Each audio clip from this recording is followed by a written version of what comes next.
취미의 사전적 정의는 인간이 금전이 아닌 기쁨을 얻기 위해서 하는 활동, 즉 전문적으로 하는 것이 아닌 즐기기 위해서 하는 일이라고 나와 있더라고요. 그리고 취미에 아주 열심인 사람을 하비스트라고 부른다고 해요. 그런데 사실 많은 사람들이 취미로 하던 것을 일로 전향하는 경우가 많은데요. 일이라는 게 항상 즐겁고 재밌을 수만은 없잖아요. 그런데 취미 활동으로 시작한 일이라면 똑같이 힘들고 어려워도 더 긍정적으로 오래 할 수 있다고 생각해요. 네, 여러분들이 만약에 이사를 가시거나 집을 꾸미는데 흥미가 있으시다면 오늘 내용이 여러분들을 부유한 하비스트로 만들어줄 수 있습니다. 저에게 있어서는 에어비앤비가 취미로 돈을 버는 일인데요. 집 꾸미기라는 취미가 있다고 해서 모두가 돈을 벌 수 있다? 그건 아닙니다. 저는 부모님이 인테리어 업을 40년째 해오고 계신데요. 그래서 저도 학생 때부터 부모님을 따라다니면서 일을 도우고 일을 많이 배웠습니다. 또 사업을 하는 부모님을 보면서 사업을 해야겠다는 생각도 있었고요. 그렇게 시작한 에어비앤비 사업이 한 달에 200만 원 이상의 현금 흐름을 가져다주고 있는데요. 주말에는 단체 손님이 많은 경우 40만 원이 넘게도 들어오긴 합니다.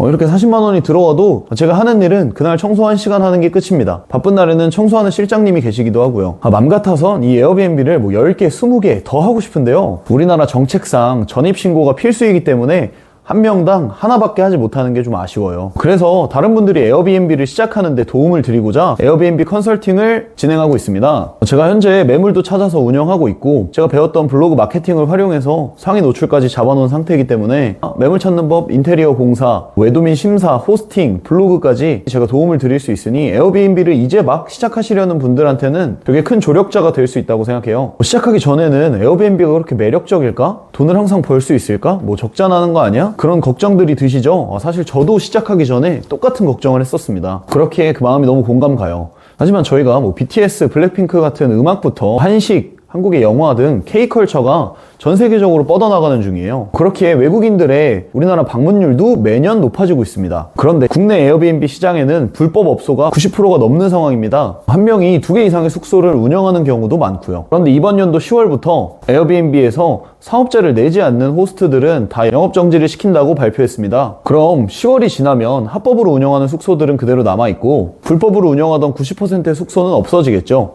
그렇다면 전 세계에서 우리나라로 오는 외국인들의 수요는 다 그 남은 10%로 몰릴 겁니다. 사람들이 왜 합법적으로 운영을 하면 되지 불법으로 운영할까? 네, 그 이유는 간단한데요. 에어비앤비로 사용 가능한 매물을 찾기가 매우 어려워요. 사용 연한, 단독 다가구인지, 투룸 이상, 집주인 동의서, 인접세대 동의서 등 많은 제약이 있습니다. 이렇게 어려운 조건 속에도 불구하고 제가 최근 6개월 안에 3분을 오픈시켜 드렸어요. 그리고 얼마 전에 그 호스트 단톡방에서 합법 에어비앤비 매물을 양도한다는 글을 봤었는데요. 신림에 있는 투룸이 월세 보증금 제외하고 양도비만 3천만 원을 부르더라고요. 실제로 그만큼 합법 에어비앤비 매물이 귀하고 매물만 찾는다면 3천만 원 이상은 충분히 벌 수 있다는 반증이기도 합니다. 여러분들이 만약에 매물을 찾는 시간이 아깝고 돈은 충분하다라고 하신다면 그런 양도로 나온 매물을 3천만 원을 주고 양도하시면 됩니다. 실제로 3천만 원도 저는 나쁘지 않은 금액이라고 생각해요. 그렇지만 저는 매물을 구하는 커리큘럼을 제공해드리고 매물을 구한 후에 구청 심사에 필요한 자료와 세팅을 해드리고 인테리어 그리고 네이버 홍보까지 도와드리고 있으니 매물을 구하는데 시간은 조금 더 투자하시겠지만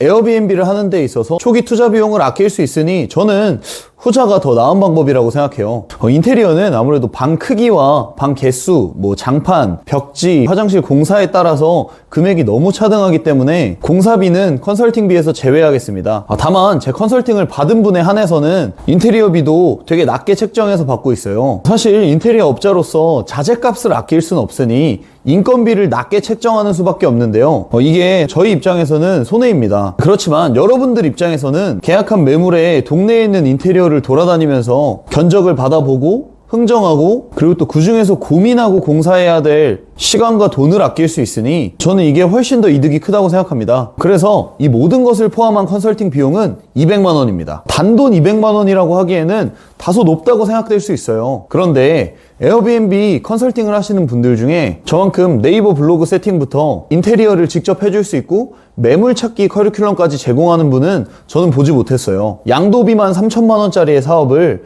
단돈 200만 원에 꾸릴 수 있게 해준다는 게 저는 사실 되게 싸다고 생각하거든요. 추후 이후에는 금액을 점차 올릴 생각이고 제가 쓰는 시간과 노동량 대비 200만 원은 매우 적다고 생각해요. 그러기에 시간이 지날수록 제 컨설팅 비용은 높아질 수밖에 없고요. 이제 컨설팅을 세 번째로 모집 중이기 때문에 금액을 대폭 인상하지는 않았습니다. 에어비앤비는 앞서 말씀드린 대로 매물 찾는 게 매우 중요합니다. 그런데 다른 강의에서는 에어비앤비 숙박업 사업자 등록증인 외국인 도시관광 민박업 사업자, 즉 외도민에 대해서 법을 알려주고 있더라고요. 사실 등록증에 관한 법을 공부한다고 해서 매물이 쉽게 구해지는 건 절대 아닙니다. 굳이 제 컨설팅이 아니더라도 강의를 듣는 거는 비추천하고 있어요. 저는 컨설팅을 받는 분들에게도 매주 매물 찾는 커리큘럼을 제시해드리고 그걸 수행해 나가면서 매물을 구하고 있습니다. 에어비앤비에 대한 다양한 정보가 궁금하시거나 컨설팅을 의뢰하고 싶으시다면 고정 댓글에 링크를 달아놓았으니 들어와서 편하게 질문해 주시기 바랍니다. 취미로 매달 현금 흐름 100만 원, 200만 원씩 만드는 거 여러분도 할 수 있습니다.